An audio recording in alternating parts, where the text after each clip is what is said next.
Всем привет, с вами Игорь, вы смотрите видеоканал GameScope, и я нахожусь в отеле Ritz-Carlton, где сегодня будет проходить пресс-конференция фильма «Вспомнить все», которую в Москву приехал представить актер Колин Фаррелл. И чтобы вы не забыли, мы покажем вам ее целиком. Смотрим. Кто рано встает, тому Колин Фаррелл интервью дает. Будем помнить эту прекрасную Прессовскую приговорку. Многие все те же лица, есть и новые. В данный момент времени приготовьте ладони для того, чтобы громко и торжественно, с криками, улюлюканьем и рукоплесканиями встретить здесь, в самом центре Москвы, голливудскую звезду Колин Фаррелл, друзья!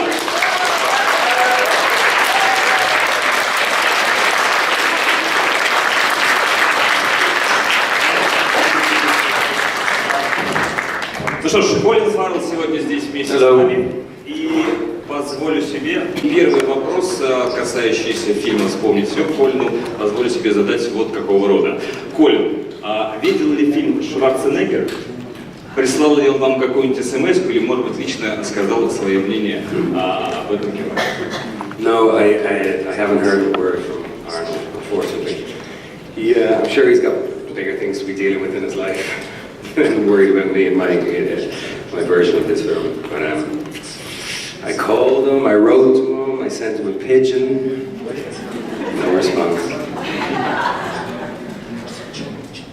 Хорошо. А сколько раз вы сами посмотрели фильм «Вспомнить все», тот первый, перед тем, как приступить к съемкам в ремейке? About 4 or 5 times. About 4 or 5 times. Yeah, I'd say I saw it the first time when I was maybe 15 or so, and then about 4 or 5 times subsequent. I mean, I love the original. I was a fan of the original, so I was a little bit skeptical when I heard they were remaking it. But the script that we did it felt different enough that I was alright. Но все-таки сделали. I did it. I'm guilty. Yes, I did. Because no, I read the script, Arwen, and I just, it seemed to be significantly different from the original that I felt I could do it and that we wouldn't be repeating ourselves, Dr. Farrell says that advancements. I'm not very technologically adept. I'm technological minded. I can just about get my emails, and send texts, and that's about it really. But I know that fairly much any element of technology that is presented in the film, whether it be the maglev hover car systems or the cellular technology that's embedded into the hand, all that stuff exists. It might not be for sale now, it might be a prototype version, still in experimental stages, but it would be hard to imagine something, in the way of some kind of technological gadgetry that hasn't already been invented. And a lot of the stuff in the film, Len Wiseman himself created, and if he probably knew that a lot of the stuff might have been created 10 or 20 or 30 years ago, he might have been disappointed in his own kind of genius. But he literally did come up with a lot of the ideas himself, including the China Fall. Thank you. Thanks, man. What was the hardest thing to shoot? And could you share us your experience with working with special effects? Sure. The hardest thing to shoot was, I mean, the action was, it was a 5-month shoot, about 5 months, and there was about 3 or 4 months preparation for it. But, so it was fairly physical. I mean, I spent maybe a week talking in 5 months, and the rest of it just running, jumping, throwing punches, getting hit, shooting guns, and all that kind of stuff. So, but I enjoyed it. It was real, you know, it was boys with toys stuff. It was, you know, it's nice to mix up genres as an actor, to do dramatic films or comedic films or horrors, and then this was fairly much straight out action. But the hardest scene was the piano. I played piano in the film for 15 seconds, and that caused me more stress than anything, because I don't play piano. I've been running for 36 years, and I've been, you know, walking for 36 years, and I've been out of breath for 36 years, and I've been in a couple of fights in my life, and I've shot guns on a gun range, but I've never played piano, so that was a bit that was tricky. It's the same in every language. Не было этого человека здесь, но, может быть, пропустим этот, давайте, вопрос. Просто скажите, насколько вы были фанатом? Были ли вы фанатом Шварценеггера? I'll answer the gentleman's question. No, I did like that film. When I saw it first, I was probably, as I said, 15 years of age. It was out, what, 1990, so I was 14 when it came out. But I would have been too young to see it in the cinema because it was quite violent. So I would have seen it on VHS in my house when I was 15 or 16. And I never had thoughts of, you know, if you had told me when I was 14 or 15, someday you're going to do that film and you're going to play that part, I would have thought you were crazy. But crazy things happen in life sometimes. А были ли вы фанатом Арнольда? Yeah, I grew up watching all those films. Yeah, very much so. I mean, I grew up watching Running Man, Commando, you know, all the Terminator films, this film. Yeah, I was a big fan of his work. I mean, Arnie was great, you know, and nobody would try and be foolish enough to emulate what he did. He had a very particular, very distinct style. It wasn't even acting, it was being Arnie, you know, it was a very, very particular thing. And I mean, a really charismatic performer. Whatever about him, you know, his accent, people say he wasn't a good actor, it's kind of irrelevant. He was such a charismatic performer, and in those action films that I mentioned, and other ones, Red Heat with James Belushi, and you know, he was incredibly entertaining to watch, Arnie. So yeah, I go watch this. Колин, а были такие люди, которые после просмотра фильма подходили к вам и говорили: Колин, ну ты круче, чем Арни? No. Yeah. Хорошо.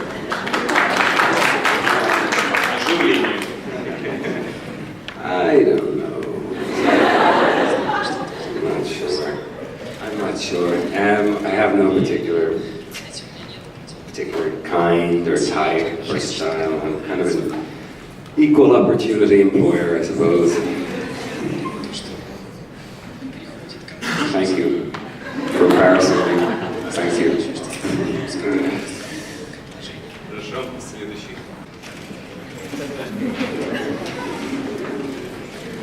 I mean, for me, it's doing the role the first time, you know, because as I said, I read this script and it felt like it was. I mean, once you hear that they're remaking Total Recall, and you go, really, remaking Total Recall? And I read it and I liked it, and then after that, you kind of forget about the original. You know, you're just literally an actor going to work.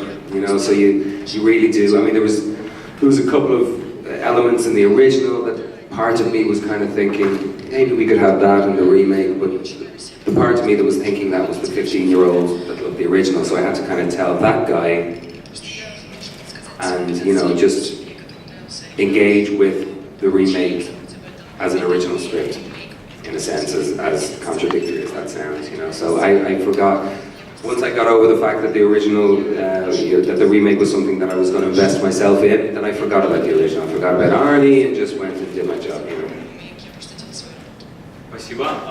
Who's next, как говорится? I can slip with my hand. Oh, sorry. No, it was okay. I seem to. I look back at my work, and I've fought a lot of women in my films. I've hit like 7 or 8 or 9 women in my films, which I suppose is the place to keep it, in front of camera in a fictional setting. But it was fine. We choreographed it, you know, over and over and over again. We rehearsed. Kissing her was more difficult. Kissing the director's wife was tricky. Because when you're fighting in film, you're not fighting, you know, you're doing that kind of stuff. You know, you're missing each other by a foot. But when you're kissing, yeah, you can say it's acting, but you know, you're touching your lips with her lips, and so don't worry about it, man. I'm not going to demonstrate that one. So yeah, the kiss was a bit tricky. Len, the director, moved on very fast. We're like, cut, got it, moving on, move on. I didn't ask him, could I have one more? I think I could do it better. Спасибо за шикарный ответ. Not really. I've never really, I literally approached this whole acting thing over the last 12 or 15 years as kind of a leap of faith with regard to what's out there and what comes my way. So I haven't optioned any piece of literature to play a character in it. I haven't thought of any. I wasn't a huge fan of comic books growing up, so there's none of those characters that I'd like to play. I think I'm probably done with remakes now. I've done 2 in the last 3 years. So there's no character that springs to mind, and even that kind of extends to directors as well, because I've been asked what directors would you like to work with, and there's so many wonderful directors, including many that haven't been discovered yet, that have yet to make their first film. And I could pick a load of directors, but I don't really have an ambition that is, an ambition that's further on down the road than the present that I find myself in. You know, I've been very fortunate that at various times in the last 10 or 15 years, certain directors have come around and there's been an opportunity for me to attach myself to their material, whether it was Peter Weir or Terrence Malick or, you know, directors whose work that I loved in the past. But I didn't put it out there really in a way. It just kind of, you know, fell before me very fortunately. As far as Irish characters go, I mean, I don't know, I seem to be aggressively attempting to embed myself in the present, and that's maybe why I haven't got an answer to a character of Irish antiquity or history that I would like to play, you know. But I love working at home. I love working in Ireland, and in the last 5 years I've got to do 2 or 3 feature films at home. It's always a gift when I get to go back home and get to, you know, work from Dublin, you know. Thank you. Спасибо вам. Кто следующий, прошу? Раз. Здравствуйте. С ним в эфире интернет-СМИ GameScope. Колин, скажите, читали ли вы какие-то другие его произведения? И если да, то какие вам запомнились? Спасибо. Just do Andrew's Dream of Electric Sheep and this one, just the story that Blade Runner was based on, and we can remember for you wholesale this one. Oh, and Minority Report. Yeah, because it's the second time I've shot a film that's based on a Philip Dick story. This one being a short story, the other one being a novel. So yeah, just those pieces of work. I mean, he was an incredible writer. From my limited understanding of his works based on, you know, reading 3 stories, he was an incredible writer. What he achieves in the story that gave birth to Total Recall, we can remember for you wholesale.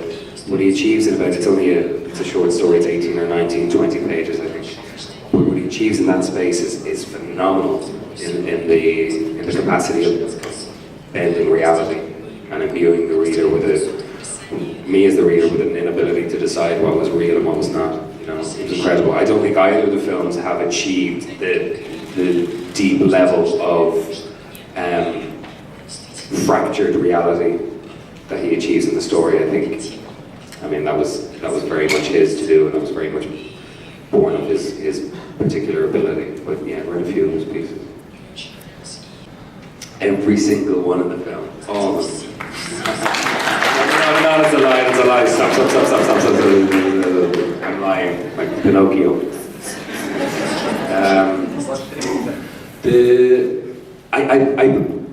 I think I fairly much did do probably about 90 or 95% of the stunts, but then a lot of them my stunt double did and did them more beautifully and better and all that kind of stuff. Falling with Jessica, there's a scene in the film where myself and And Melina, Jessica Biel's character, jump out of an elevator and fall about 4 or 5 stories.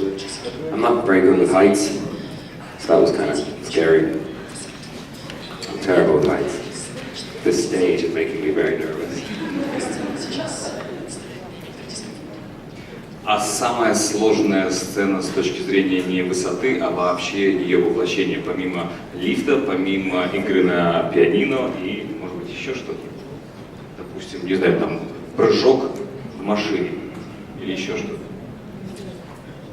To be honest, that piano scene was a really tricky one, and not just my inability and discomfort with the piano, and my lack of familiarity with the piano, but sometimes on films, and the ones I've worked with anyway, over the years, there's usually at least 1 or 2 scenes in a film that feel like they don't want to be told. The scene literally feels like it has a life and it's going, no, I don't want you to tell me. And sometimes those scenes, and they're the scenes that you would least expect it. They're scenes that somehow on page seem really simple, and then you get to the set on the day and somehow it's not working. And that piano scene is one of those, not because of the piano, just emotionally. Wherever my character was, and he's dealing with a lot of information that he's had to open up to, and that he's trying to process, and Melina in that scene as well is trying to be very tactile, very gentle with him, but she's also exposing him to, she needs him to understand who he is fast, and so dynamically and dramatically that scene was really, we had hard times that scene that day, and I think it came out okay. Вот так вот, какой чуткий оказывается и эмоциональный у нас Колин Фаррелл. Do I have new habits? Fuck, I forgot my Rolex. Will somebody see my 4th assistant and ask him to get my Rolex? No, I mean, I'm a very, very lucky young man. You know, I mean, I have, as far as material things and all that kind of stuff, I'm so fortunate. I mean, the most important stuff, of course, in all of our lives, family, health, relationships, the most important things I'm also very lucky in. But I didn't finish school. You know, I'm not an academically learned man. I received a formal education, but I didn't finish. You know, I left school when I was 16 before my final exams, and so, you know, I'm grateful for everything that I have. I do a little bit of work with various charities that are close to my heart, particularly one regarding Angelman syndrome, which is a condition that my oldest son has. So I involve myself in that a little bit. You know, I kind of tend to find joy in stuff that doesn't really cost anything. Like, you know, beautiful skyline of a new city, a sunset, and the sound of rain hitting a roof of a building anywhere around the world. Seriously, you know, my kids. Кстати, про город в таком случае. Вы в Москве в первый раз были? Yeah, and it's such a quick visit, only here for 2 nights, but my first time here. I'm very, very happy to be here, man. Beautiful city. Yeah. А что вообще можете сказать о России? Такой ли вы себе ее представляли, вот, скажем так, когда жили там, на том берегу океана? I can't say I imagined Russia to be, I have no expectations. No expectations. It's very different. How? I don't know. I only got here yesterday. But everywhere is different, really. I grew up in Dublin. I know. I feel that there's probably some elements of similarity or connection between my people and the people of Russia. I know that's a very big, grand statement to make, but just with regard to your literary heritage and certain struggles you've had both internally and externally, and there seems to be quite a lyrical aspect of a tradition of oral storytelling as well, which is very important to both your people and the people of Ireland as well. So there seems to be some kind of textural similarity between both people, and I believe Russians like to drink a lot. I heard stories that Irish like to drink a lot as well. И то, что вы сейчас находитесь здесь, это говорит о том, что у нас уже произошли эти большие изменения, мы рады. потому что вышли на 5-е место по кассовым сборам на планете. Ну и надеемся, что ваш приезд тоже отразится на кассовых сборах и этого фильма тоже. Вот. Что касается наших следующих вопросов, то будет следующий. Zoya, I've lost years. Not just evenings or nights or hours, I've lost years. I watched Miami Vice and I swear to God I couldn't remember a frame of that film. I was like, wow, look where we were. What would I take from Moscow? I mean, I don't know, it's early days. I had a really good sleep last night. No, I mean the first time seeing Red Square and the Kremlin is really, there is so many structures, so much architecture in this city itself that is incredibly iconic and recognizable around the world. I mean, there are images that have been broadcast from all four corners to all four corners. So seeing the Kremlin was a fairly significant moment, and hopefully tomorrow, we do press all day today, and hopefully tomorrow I'll get the chance to go around and have a look at the city, have a closer look at some things. So tomorrow will be my day to get out and see a little bit of Moscow. So I'll probably be better answering that question about 5 or 6 o'clock tomorrow evening. Договорились. Просто Зоя, вам намечена встреча. Дальше. I had doubts, remakes never feel like a very original idea just by virtue of the actual name. A remake kind of doesn't sound too original, it's not. But, as I said, on reading the script, I had to just go, okay, there's more original stuff in this film, even though this film is a remake, than some of the original films I've done. So, a lot of times, artists revisit songs, and of course actors reinterpret plays through the decades and the centuries, and this was just a similar version a cinematic version of that. So when I got over the initial remake, I'd already done a remake, a thing called Fright Night, and I thought 2 remakes is very uncool, 1 remake is uncool enough, but I liked the script. I really liked the script. I hadn't done action in 7 or 8 years, and I met the director and I saw the artwork of the world that Len was creating, that the story would exist within. And when I saw the artwork of the world and how the film was going to look, that was kind of the thing that pushed me over into really wanting to be part of it. I just thought it was beautiful. I thought it would be a beautiful world for a story to inhabit. The most difficult thing about shooting the film, I suppose, was just staying in shape. It's a boring answer, staying in shape. It was really physical shoot. I mean, the whole film was, it's not the most cerebral film I've done. It's not people sitting across a coffee table talking about, philosophy and ideology. Which is not to say that there's not some hint of certain philosophies in there. Of course there is, particularly as regards personality and identity and ego and history and memory and all that kind of stuff. But the hardest part was just staying fit for 5 months.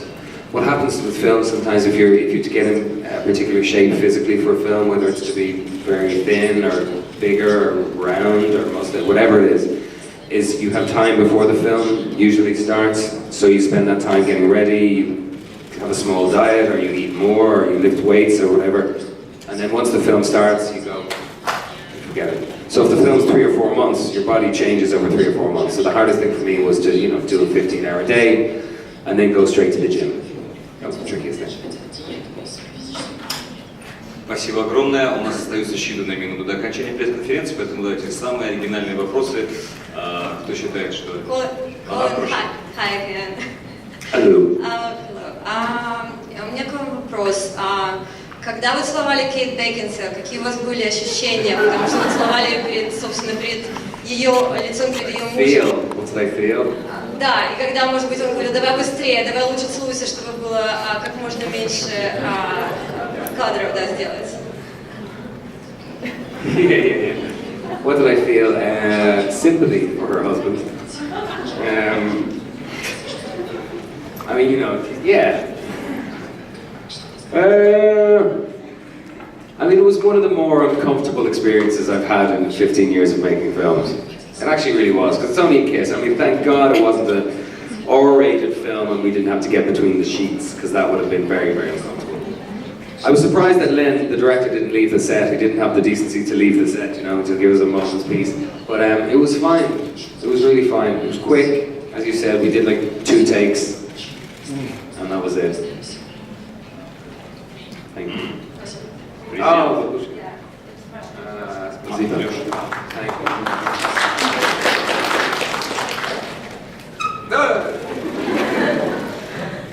Пока Колин разбирает матрешку, давайте дождемся следующего вопроса, прошу.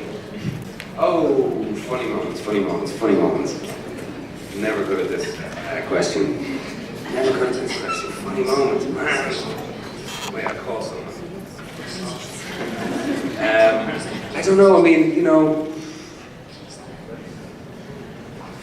I can't think of any funny moments, man, you got me. Like, moments, funny, well then he said, and then I fell, and I can't think of any funny moments, but you have fun, of course, you know, you're doing a film like this, and there's a lot of the stuff where we're on wires, the anti-gravity stuff where we're flying through the air. I mean, on that you're on wires, and it can get, because you're wearing a harness, and certain areas can get kind of bunched up, and it can get quite uncomfortable, and so there was some laughter to be had those days. Sorry for the terrible answer. Hang my head in shame now. Какой вопрос, таков ответ. Так что все нормально, Колин. Прошу. Could you imagine if tomorrow is the last day of our lives? What would you do? If tomorrow was the last day of our lives? Well, when I finally stop screaming and weeping, what would I do? I'd get on the first plane anyways. I mean, nothing against Moscow, but I got family elsewhere. So I'd get on the first plane. Well, I don't know, I wouldn't do much different, man, to be honest with you. And that's one of the clearest ways, I think, to indicate that I feel like I live a very fortunate life is that, you know, usually if I'm not working, I'm at home with my boys, or I'm having dinner with a couple of friends, or all very simple stuff that allows me to experience a certain level of contentment in my life. So I wouldn't do that. I wouldn't be like, I'm going to parachute, or I'm going to do drugs, or... No, I wouldn't. I'd just be, you know, I'd be around people that I love, I suppose, you know. Goodness. Хорошо, прошу с этой стороны. Hi, Colin. Hey, Igor. My name is Ivan. Hey, man. So, just ask you one question. Yeah. After the previous film, Arnold Schwarzenegger, he went to politics. So, don't you want to? No, not for me, man. Too many skeletons in the closet. No, just leave the politics to the politicians. There's loads of stuff you can do, I think, in the world around politics that maybe to be most effective has to lean on politics or use politics, but to be fully immersed in the world of politics, I think is to be, you know, there's quite a level of constraint. There's really quite a level of constraint, you know. To do the things that I would like to do in my life, which would be much more kind of passive and, you know, not for me. I'm sure they wouldn't have me anyway. Спасибо. Завершающие вопросы. My name is Natalia. Hey, Natalia. I'd like to ask you if you would like to play in a comedy movie, because in Bruges it's not a comedy, it's a maybe dark comedy, I don't know. So would you like, because you're pretty talented this way? Thank you. Yeah. Thanks. I would like to, yeah. I mean, I kind of want to selfishly do everything, explore as many different styles of storytelling. I mean, that's what it all is. It's all just storytelling. It comes in different forms, different shapes, different genres, different clothing. You know, whether it's a horror film or it's a comedy. You know, each thing has at least one, if not more, essential kernels of truth that you can experience, even how us human beings deal with each other through seemingly the most, you know, superficial of films can have little bits and pieces to show us. So it's all storytelling. But yeah, I'd love to do comedy. I'd love to do more. I did a thing called Horrible Bosses, and I did a few days of that. That was kind of an out-and-out comedy. And in Bruges, you're right. In Bruges, it's very funny, but playing it, it's like, you know, it was suicidal, depressive in the whole film, so it wasn't that uplifting. But yeah, maybe in the future. I did another film with the director of In Bruges, which is much more of a comedy than In Bruges was. Yeah. А вот я когда путешествовал и заехал в этот прекрасный городочек, почему-то все время вспоминал кадры этого фильма, да? Ага, вот та самая башенка, откуда упал там главный герой, там вот эта самая улочка, где Колин Фаррелл, там вот это мостик. Так что спасибо вам за приятные эмоции и воспоминания. Я думаю, все, кто бывает в Риге, обязательно такие флешбеки из этого кино и всплывают. Ну что, давайте будем завершать пресс-конференцию. И один из заключительных вопросов. I mean, I read as much material as I could find on the Gulag system as it pertained to that particular time in history, and I read a little bit about the idea of certain work camps and canals that were being built, and I read about the climate in Siberia, and I read a little bit of Alexander Pushkin just to try and get my mouth around what is a very, very different sound dialectically than English as I speak it, which is a beautiful language, Russian. I did my best with the little bit that I had, but I don't think that I've ever spoken a language that is so, even the little bit that I did is felt so instantly evocative of a time and a place and a history and a people. And I say that with absolute ignorance of not knowing what time, what place, much about your history and much about your people, but having the Russian sound in my mouth felt like a very complete experience, if that makes sense. But so I read all that I could. I got my hands on as much material as I could, while also respecting that Valka was quite an ignorant man. And I say that without judgment of the character that I played. He was quite ignorant, he was quite naive, and he was a victim not of Russia or not but a victim just of society, of all societies. He was somebody that had had a very hard life, the character I played. So my way into him was I hope respectful and considerate of the society that he grew up within and the orphanage system that Valka grew up within, because I had an opportunity to write backstory. But it was also very much just about a broken human being. So there was that element that was very important for me to kind of look at as well. Somebody who had experienced in his whole life nothing but hardship after hardship after hardship, and was formed by adversity and was formed by hardship. So I loved working on that film. I read the book, the original book, but my character wasn't in the book. He was the only character in the film that was created by Peter Weir as a dramatic construct. Спасибо, Колин. Ну и вы сами напросились, учитывая, что мы находимся здесь в России, разговор ваш про русский язык, сегодня день премьеры этого кино. Будьте добры, скажите сейчас всем присутствующим здесь и в том числе в зале в октябре название фильма, в котором вы снимались, но на русском языке. Выглядит это приблизительно следующим образом. Вспомнить все.